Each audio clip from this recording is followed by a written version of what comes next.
میں صرف مولانا کی طرف اس کرنا چاہوں گا اور میں گزارش کرتا ہوں شیخ حیات اور مودی سے یہ سارے مسئلے لوگ کے مسئلے ہیں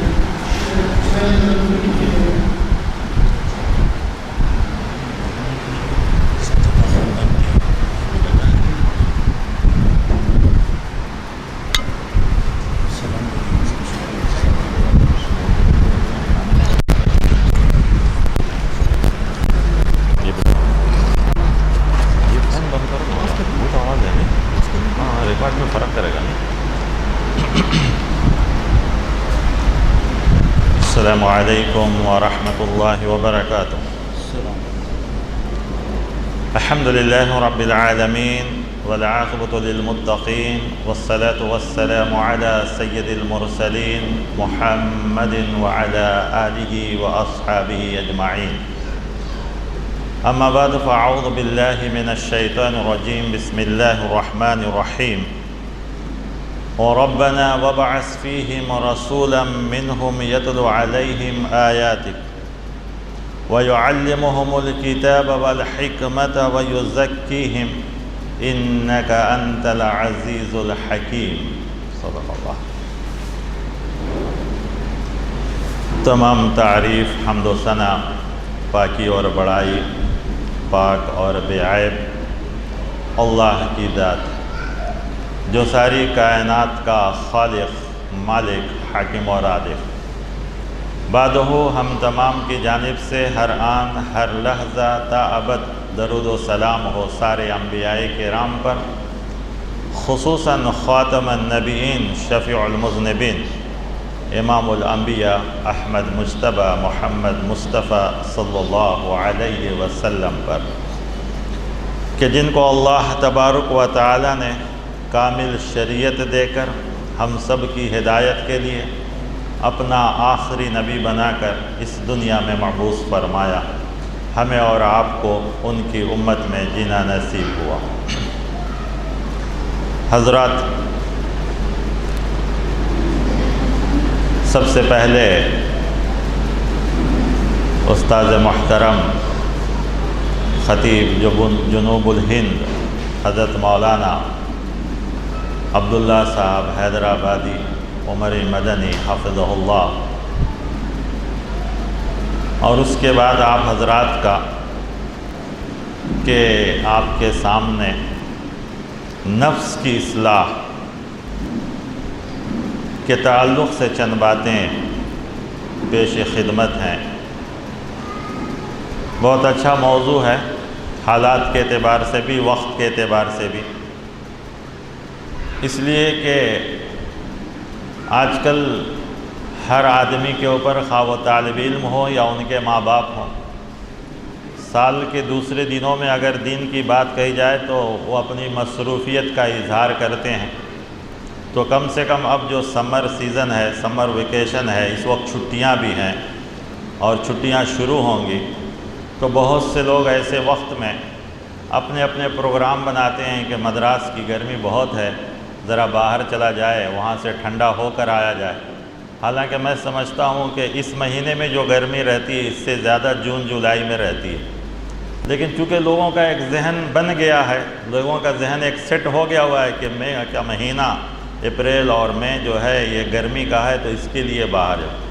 لیکن کیا کبھی ہم نے یہ سوچا ہے کہ اس گرمی سے بچنے کے لیے تو ہم دوسری جگہوں کا اختیار کرتے ہیں، دوسری جگہوں کا سفر کرتے ہیں، کیا کبھی ہم نے یہ بھی سوچا کہ جہنم کی گرمی سے بچنے کے لیے بھی کوئی انتظام کیا جائے، اور خاص کر اپنے آپ کو، اہل خانہ کو، بچوں کو، سب کو بھی اس سے بھی بچنے کے لیے تو کوئی راستہ ہونا چاہیے. کیونکہ یہ جو گرمی ہے وہ تو ہے اور پھر اس کے بعد ختم ہو ہی جائے گی، اور ہر سال اس کو آنا ہی ہے. بڑا اچھا ایک وقت کسی نے کہا، محمود اور ایاز آپ جانتے ہیں کہ یہ بادشاہ اور وزیر تھے، تو ایک بار محمود نے اپنے وزیر سے کہا کہ تم مجھے ایک ایسا جملہ بتلاؤ، میرے تختی پر، میرے کاپی پر ایسا جملہ لکھ دو کہ میں خوشی کے وقت بھی دیکھوں تو مجھے تکلیف نہ ہو، اور غم کے وقت بھی دیکھوں تو مجھے تکلیف نہ ہو. بڑا مشکل مسئلہ تھا کہ خوشی کے وقت میں بھی دیکھوں تب بھی مجھے جو ہے کوئی پریشانی نہ ہو، اور غم کے وقت پہ بھی دیکھوں تو مجھے کوئی تکلیف نہ ہو، تو آخر ایاز جو ہوشیار اور چالاک تھا صاحب، تو اس نے لکھا کہ یہ وقت بھی گزر جائے گا، تو خوشی کا وقت ہو یا غمی کا وقت ہو سب گزر جائیں گے، گرمی کا ہو برسات کا ہو جو بھی ہو سب گزر جائیں گے، لیکن صرف آخرت کی زندگی ایک ایسی ہے آخرت میں کہ سوائے اعمال کے کسی اور طریقے سے نہیں گزرے گے۔ لہذا دنیا تو سب کی گزر جاتی ہے، اچھوں کی بھی گزرتی ہے، بڑوں کی بھی گزرتی ہے، مڈل کلاس والوں کی بھی گزرتی ہے، فٹ پاتھ پہ رہنے والوں کی بھی گزرتی ہے، سب کی گزر جاتی ہے، لیکن اصل چیز ہمیں اور آپ کو جس مقصد کے لیے اللہ تبارک و تعالیٰ نے پیدا کیا ہے وہ ہے اصل چیز جہنم کی گرمی سے بچنا۔ لیکن میرا موضوع جہنم نہیں ہے، آپ ڈریے نہیں کہ اس گرمی کے دن میں خواہ مخواہ جہنم سے ڈرانے لگے، نہیں، میرا موضوع ہے نفس کی اصلاح۔ اللہ تبارک و تعالیٰ نے انسان کو پیدا کیا اور ایک بڑے مقصد کے لیے پیدا کیا، کوئی معمولی مقصد نہیں تھا۔ سمجھ جائیے کہ اتنا بڑا مقصد کہ جس کو آسمان، زمین، پہاڑ یہ سب پورا نہیں کر سکتے، ایسی امانت کے لیے اللہ تبارک و تعالیٰ نے پیدا کیا، جس امانت کو یہ کائنات کی بڑی بڑی چیزیں، اللہ کی پیدا کی ہوئی بنائی ہوئی چیزوں میں سے یہ بڑی بڑی چیزیں انکار کر دی، آخر میں اللہ تعالیٰ نے انسان کو پیدا کیا، اور انسان کو پیدا کرنے کے بعد اسے یوں ہی خود مختار اور بیکار نہیں چھوڑ دیا، بلکہ اس کو سیدھا راستہ بتلانے کے لیے، اس کو راہ راست پہ چلانے کے لیے، اس کو ہدایت کا راستہ بتلانے کے لیے انبیاء کرام اور کتابوں کا سلسلہ شروع کیا۔ چونکہ آپ سب پڑھے لکھے لوگ ہیں اس لیے مختصراً یہ کہ یہ سلسلہ آخری نبی محمد رسول اللہ صلی اللہ علیہ وسلم پہ ختم ہوا۔ آخری نبی محمد رسول اللہ صلی اللہ علیہ وسلم کے اس دنیا میں مبعوث کیے جانے، بھیجے جانے کے کئی مقاصد، ان میں سے ایک تزکیہ نفس بھی ہے، لوگوں کو گناہوں سے پاک کرنا، گناہوں کی آلودگی سے اور اس کے نقصانات سے، ان ساری چیزوں سے انسان کو پاک کرنا۔ قرآن کریم میں 4 جگہ اسی سے ملتی جلتی آیتیں، جو میں نے آیت ابھی تلاوت کی آپ کے سامنے، جو سورۃ البقرہ کی ہے، اور یہ حضرت ابراہیم علیہ السلام نے اس وقت دعا کی تھی جب اللہ تبارک و تعالیٰ کے حکم سے انہوں نے کعبہ کی تعمیر کی، اور گھر مکمل ہونے کے بعد اللہ تبارک و تعالیٰ نے خود کہا کہ ابراہیم تم جو مانگنا ہے مانگو، تو حضرت ابراہیم علیہ السلام نے کوئی لمبی چوڑی لسٹ نہیں پیش کی تھی کہ مجھے یہ چاہیے وہ چاہیے، نہیں، آپ نے صرف دعائیں کی تھیں۔ ان دعاؤں میں سے ایک دعا یہ بھی کہ ربنا وابعث فیہم رسولا منہم، کہ اللہ آپ کا گھر تو یہاں بن گیا، اب یہاں انسان بسیں گے، انسان یہاں رہیں گے، اے اللہ انسانوں کی ہدایت کے لیے انہی انسانوں میں سے ایک نبی کو بھیج جو آپ کی آیتوں کی تلاوت کرے، یتلو علیہم آیاتک وَيُعَلِّمُهُمُ الْكِتَابَ، اور آپ کے کتاب کی تعلیم دے۔ دیکھیے تعلیم الگ ہے، تلاوت الگ ہے، دونوں چیزوں کا حکم دیا گیا ہے۔ والحکمہ، اور حکمت کی بات، اور اب میرے موضوع سے تعلق جو ہے وَيُزَكِّيهِمْ، اور ان کو پاک کیجئے، ان کا تزکیہ کیجئے، ان کے نفس کی اصلاح کیجئے، ان کو شرک سے، کفر سے، اللہ کی نافرمانی سے، ان سب چیزوں سے ان کو پاک کی۔ پھر اسی طریقے سے سورۃ الجمعہ کی آیت میں کہ هُوَ الَّذِي بَعَثَ فِي الْأُمِّيِّينَ رَسُولًا مِّنْهُمْ، اس آیت میں بھی اللہ تبارک و تعالیٰ نے انہی مقاصد کو بیان کیا۔ پھر قرآن کریم کی دوسری آیتوں میں جسے ہم بارہا سنتے ہیں، ان آیتوں کا میں آپ کے سامنے ذکر کر رہا ہوں۔ بارہا ہم سنتے ہیں قد افلح من تزکا، تحقیق کامیاب ہو گیا وہ شخص جس نے اپنے آپ کو پاک کر لیا، سورۃ الاعلیٰ میں ہمیشہ ہم سنتے ہیں۔ اسی طرح سورۃ الشمس کے اندر اللہ تبارک و تعالیٰ نے کائنات کی 6 بڑی بڑی چیزوں کی قسمیں کھانے کے بعد، سورج، چاند، دن، رات، زمین، آسمان، اور اس کے بعد کہا کہ اے انسانوں، جس طرح تمہاری نگاہوں کے سامنے یہ 6 چیزیں روزانہ گھوم رہی ہیں اور تمہاری زندگی کا ایک ایک پل انہی چیزوں کے ساتھ گزر رہا ہے، تم اس کا انکار نہیں کر سکتے ہو، اسی طریقے سے میں نے تمہارے جسم میں ایک نفس بھی بنایا ہے، وَنَفْسٍ وَمَا سَوَّاهَا فَأَلْهَمَهَا فُجُورَهَا وَتَقْوَاهَا۔ ہاں، اس نفس کے اندر 2 چیزیں ہیں، فسق اور فجور دونوں ہیں۔ قَدْ أَفْلَحَ مَنْ زَكَّاهَا وَقَدْ خَابَ مَنْ دَسَّاهَا۔ اب جو پاک کامیاب وہ ہوا جس نے اپنے نفس کو پاک کر لیا، اور ہلاک وہ ہوا جس نے اپنے اس نفس کو گناہوں سے آلود کر لیا۔ پھر اس کے بعد اللہ تبارک و تعالی نے، جیسا کہ اس کی دستور ہے کہ کسی اہم چیزوں کو بیان کرنے کے بعد سابقہ انبیاء میں سے کسی نبی کی اور ان کی قوم کے واقعے کو بیان کر کے ایک مثال دیتے ہیں کہ دیکھو، یہ حکم صرف تم کو ہی نہیں دیا گیا، تم سے پہلے بھی قوموں کو دی گئی۔ تو یہاں پر ایک ایسی قوم کا ذکر کیا جا رہا ہے جو سب سے زیادہ طاقتور قوم تھی، اور جس کا دعویٰ تھا کہ من اشد منا قوہ، ہم سے کون زیادہ طاقتور ہے، وہ ہے قوم سمود۔ اللہ تبارک و تعالیٰ نے اس کا ہلکا سا ذکر کیا اور کہا کہ دیکھو، ان کے پاس بھی نبی آئے اور انہوں نے انہی چیز کی تعلیم دی، انہوں نے اپنی طاقت کے غرور میں، گھمنڈ میں نبی کا انکار کیا، اور اپنی طاقت اور قوت کے بلبوتے پر نبی کے لائے ہوئی ہدایت کا انکار کیا۔ تو پھر دیکھو کہ ہم نے ایسی طاقتور قوم کو صرف چیخ کے ذریعے تباہ کر دیا۔ وہ گھر جو وہ پہاڑوں میں بنائے تھے، ہم نے وہ گھر انہی کے لیے امن کی جگہ جس کو وہ سمجھتے تھے، ہم نے ان کی موت کی جگہ بنا دی۔ اور اس سے بڑی بات جو اللہ تبارک و تعالیٰ نے آخر میں کہا اس سورے کے، کہ جب ہم نے اتنی بڑی قوم کو تباہ کیا تو کسی نے اس کے اوپر افسوس تک بھی نہیں کیا۔ وَلَا يَخَافُ عُقْبَاهَا، اللہ تبارک و تعالیٰ نے اس کے انجام کی کوئی فکر تک بھی نہیں۔ لہذا مختصراً یہ کہ نفس، ہم انسانوں کو جو اللہ تبارک و تعالیٰ نے پیدا کیا، تو ہمارے جسم 2 چیزوں سے مرکب، ایک ہمارا جسم ہے جس کو ہم باڈی کہتے ہیں، جسم، اور دوسرا ہے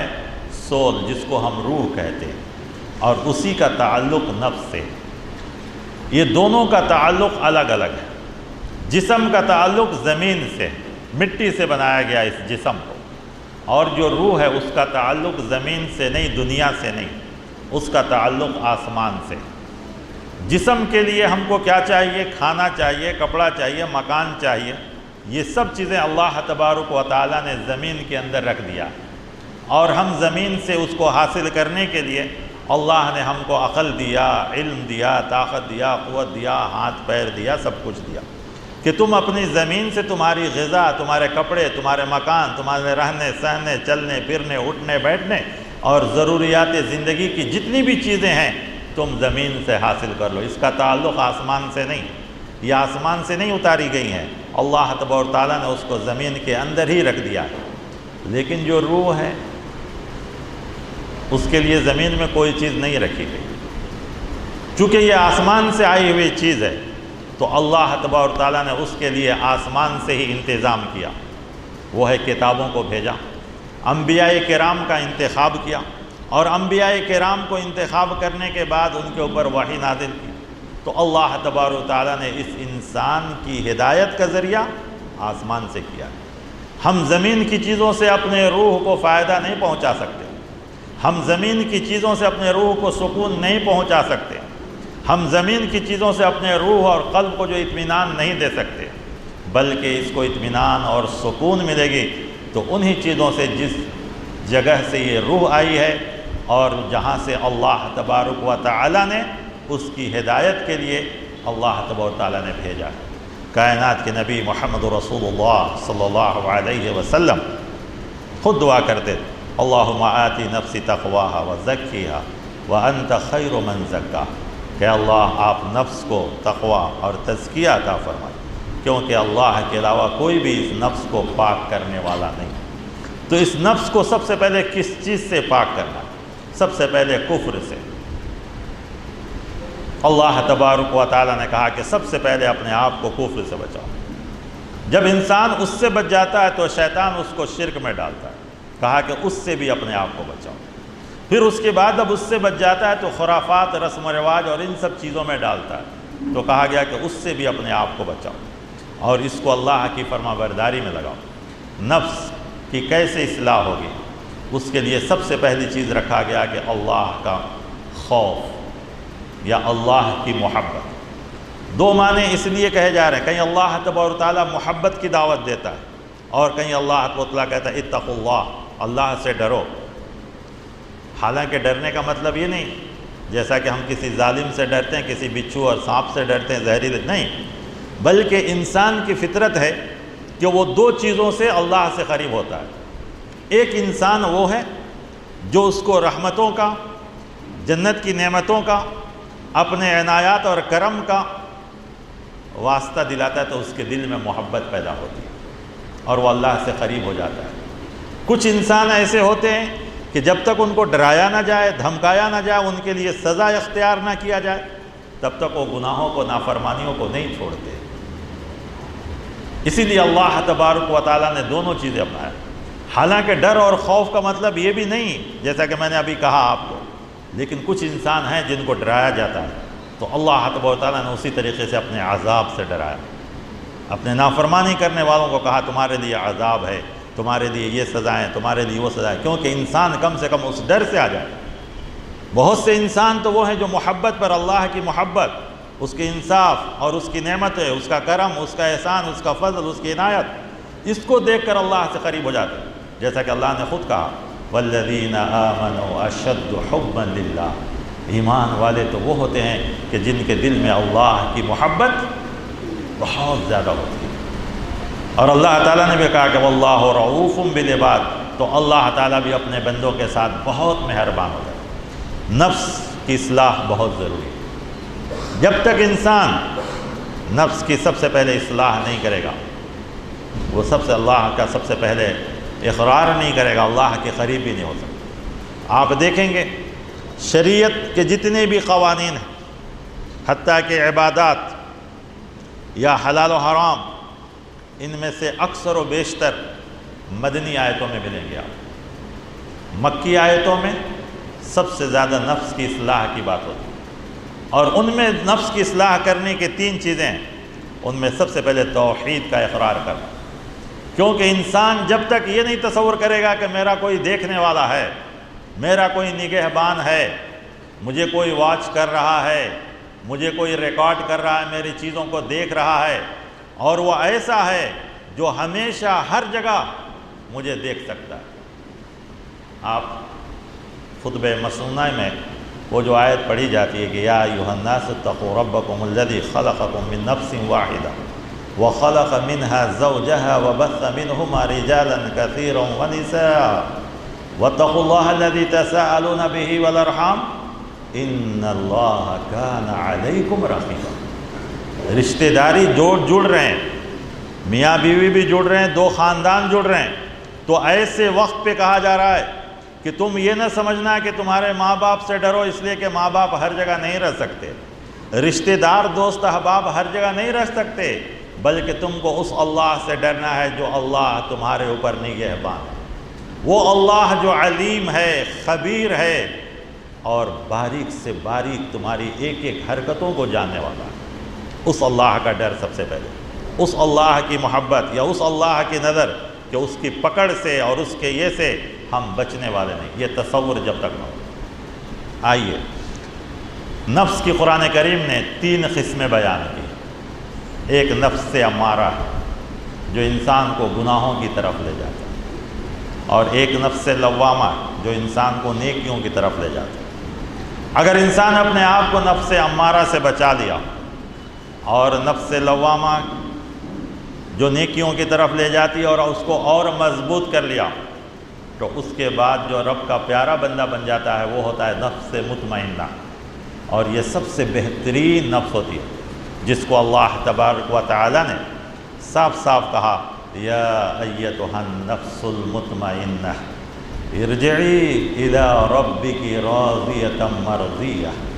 فادخلی فی عبادی وادخلی جنتی، کہ اے نفس مطمئنہ وہ نفس جس نے اپنے ہر قسم کے گناہ، نافرمانی، شرک، کفر، رسم و رواج، خرافات، بدعات، ان سب چیزوں سے پاک کر کے، اور ساتھ ہی ساتھ عبادات سے،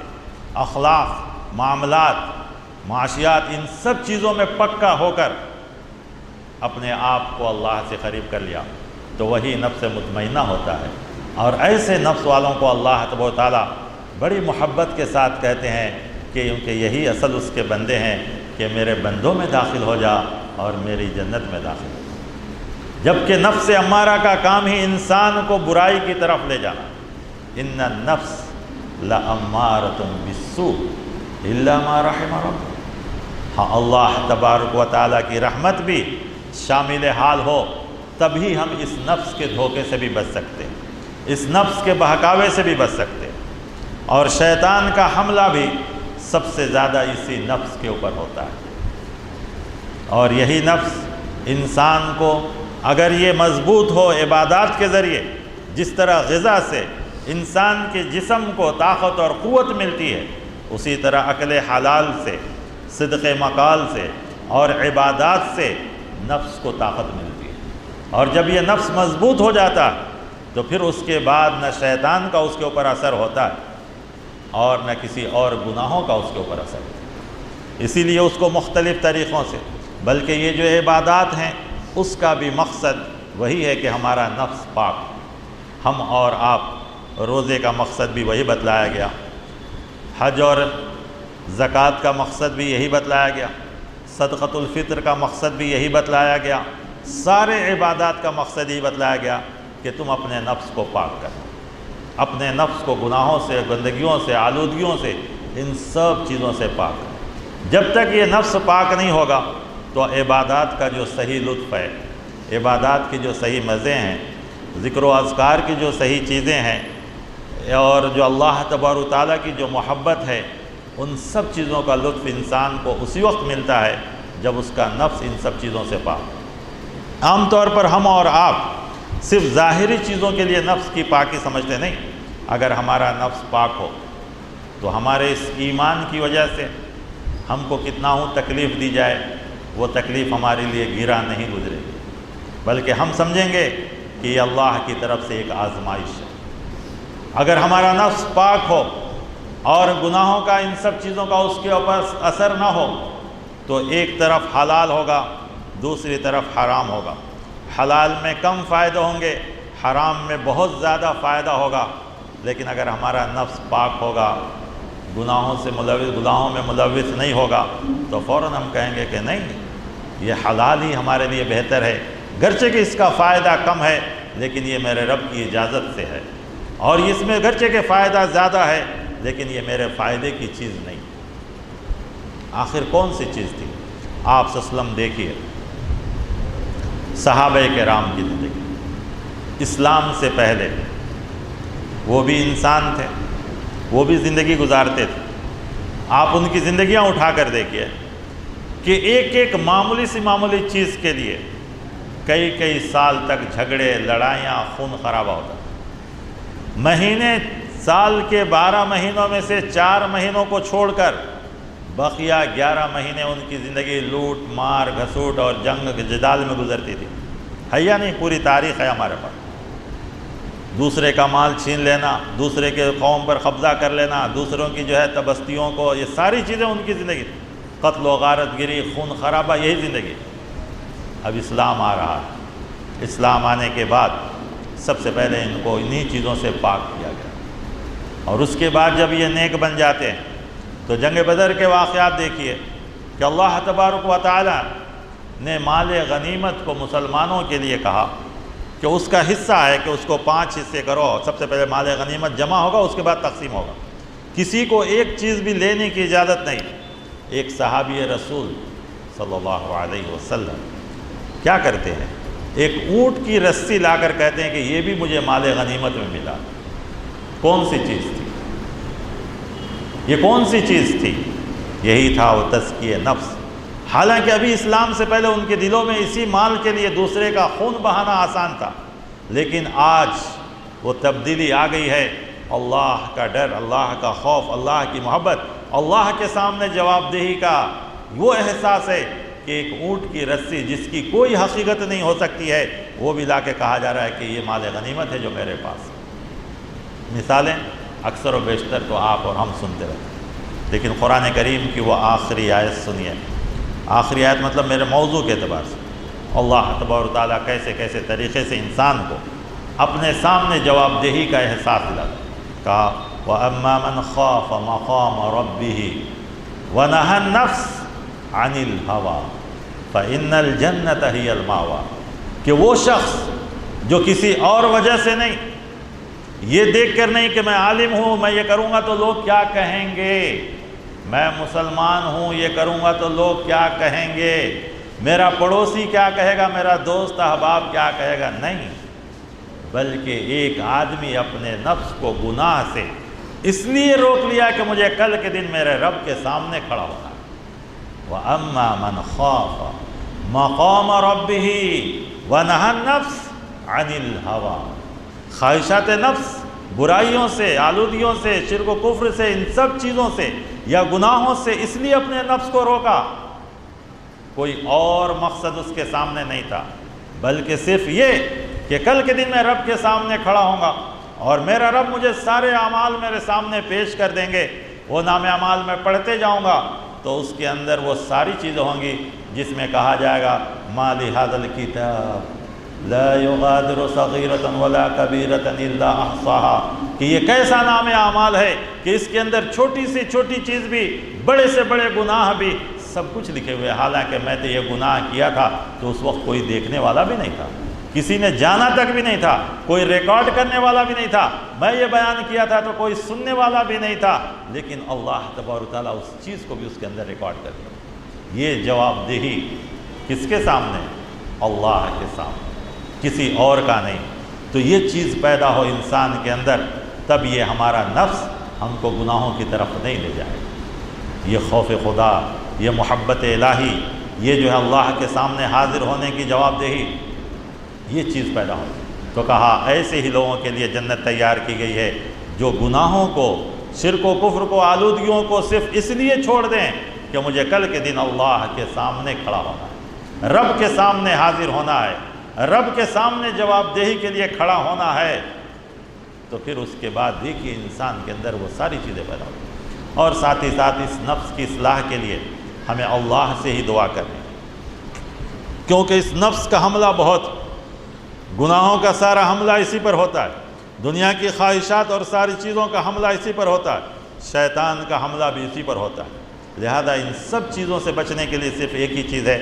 اللہ سے قربت اختیار، ذکر و اذکار، عبادات، حلال چیزوں کو استعمال کرنا۔ حلال روزی بھی انسان کے نفس پر بہت زیادہ اثر کرتا ہے، انسان کے لیے وہ بھی ضروری چیز۔ بہت سے لوگ کہتے ہیں کہ حلال و حرام کی تمیز کیوں؟ اس لیے حلال و حرام کی تمیز رکھی گئی ہے کہ حلال اس جسم کے لیے ضروری ہے اور حرام اس جسم کے لیے نقصان دہ ہے۔ اللہ نے ایسا ہی حرام نہیں کیا، اس لیے حرام کیا کہ وہ جسم کے لیے نقصان دہ ہے، اس کا اثر تمہارے جسم پر غلط پڑے گا، اسی لیے اللہ تبارک و تعالیٰ نے اس کو حرام کیا۔ بہرکیف مختصر وقت میں میں آپ کے سامنے انہی چند باتوں سے اپنی بات کو ختم کرتا ہوں، اور اپنا کافی وقت، کیونکہ فضیلت الشیخ حضرت مولانا عبداللہ صاحب حیدرآبادی عمری مدنی حفظہ اللہ کا موضوع اور بھی زیادہ وقت کا طلبگار ہے، اور میری کچھ دوسری مجبوریاں ہیں جس کی وجہ سے اسی بات پر۔ بہرکیف موضوع اچھا ہے، بچے، بڑے، ماں باپ سب کم سے کم ان دنوں میں جو گرمی سے بچنے کے ہم دوسری چیزیں کرتے ہیں، آئیے ہمارے نفس پر بھی، موسم تو صرف ایک ہی حملہ کرتا ہے جسم پر، جو ہم سائے میں جا کر بچ سکتے ہیں، فین میں رہ کر بچ سکتے ہیں، لیکن آج ہمارے نفس کے اوپر کتنی چیزوں کا حملہ ہو رہا ہے۔ انسانوں کو، اور خاص کر ان انسانوں کو جو حق پر ہیں، ان کو ہٹانے کے لیے، اور خاص کر جو بچے ہیں۔ ہم اور آپ جب پڑھے تھے تو اتنی زیادہ خرابیاں نہیں تھیں اس زمانے میں، اور آج بچوں کے لیے کتنی خرابیاں ہیں، ٹیکسٹ بک سے لے کر، ماحول سے لے کر، اور دوسری ساری چیزیں۔ ایسے وقت میں اپنے اولاد کو بھی ان سب خرابیوں سے بچانا بھی بہت ضروری چیز ہے۔ تو اللہ تبارک و تعالیٰ سے دعا کیجئے کہ اللہ تبارک و تعالیٰ ہمیں بھی اور پوری ذریت کو بھی، تاکہ ہم اور آپ اس آیت میں شامل ہو جائیں کہ ربنا هب لنا من ازواجنا وذریاتنا قرۃ اعین وجعلنا للمتقین اماما۔ اپنے بھی ایمان کی فکر کیجئے، بیوی بچوں کے بھی ایمان کی فکر کیجئے، خصوصاً بچوں کی فکر زیادہ کیجئے، نوجوان بچوں کی، کیونکہ ان کے ذہنوں پر، ان کے نفسوں پر جتنی چیزیں حملے کر رہے ہیں ہم اور آپ تصور بھی نہیں کر سکتے تھے جس وقت ہم اور آپ پڑھ رہے تھے۔ لہذا بہت ضروری ہے کہ بچوں کو بھی ان سب چیزوں سے بچائیں۔ اس کے لیے اللہ تبارک و تعالیٰ کی یاد ہے، ذکر و اذکار ہیں، اور قرآن کی تلاوت، پھر جو ہے عبادات، ان ساری چیزوں سے اپنے نفس کو گناہوں سے ہم اور آپ بچا سکتے ہیں۔ نفس کا کام ہی ہے گناہوں کی طرف لے جانا، لیکن ہم اور آپ اگر اللہ کا قربت اختیار کریں، اللہ سے قریبی اختیار کریں، تو یہ نفس بھی ہمارے کنٹرول میں آ سکتا ہے۔ اللہ تعالیٰ سے دعا کریں کہ اللہ مجھے اور آپ کو سب کو بھی اپنے اپنے نفس